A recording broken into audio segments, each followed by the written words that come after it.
premier objectif, c'est vraiment d'estimer la biodisponibilité, c'est-à-dire la quantité d'un élément qui est passé du sol dans la plante. Et son avantage, c'est de pouvoir mesurer la plante entière, y compris son compartiment racinaire. Le deuxième objectif du rhizotest, c'est de mesurer les impacts de fonctionnement des plantes sur les propriétés du sol, dans le sol en particulier qui est au voisinage immédiat des racines. Au champ, c'est très difficile de séparer les racines du sol et d'avoir des racines indemnes de particules de sol. Donc on a développé cette technique qui, en fait, en interposant un tamis entre le tapis de racines et le sol, permet une séparation physique des deux et donc une collecte très simple des racines à la fin de l'expérience.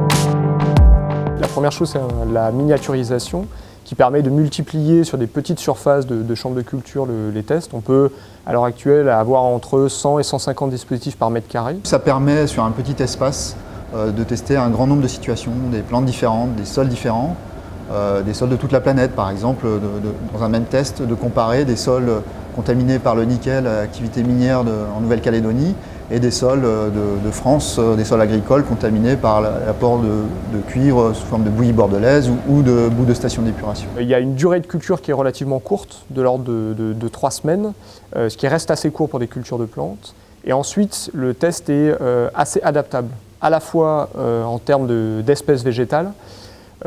Actuellement, on l'a testé sur une vingtaine d'espèces végétales annuelles, des cultures annuelles, et il est également adaptable en termes d'éléments traces sur lesquels on a déjà réalisé des mesures. Il y a une dizaine d'éléments traces pour lesquels il y a eu des mesures de fait, incluant des radionucléides. Durant l'année 2014, la norme sur le test devrait sortir. Ça serait une norme internationale ISO et également transposée sous forme de norme européenne, donc SEN, qui devrait permettre d'entrevoir l'utilisation du rhizotest dans le cadre de la mise en place d'une future directive européenne sur la protection des sols.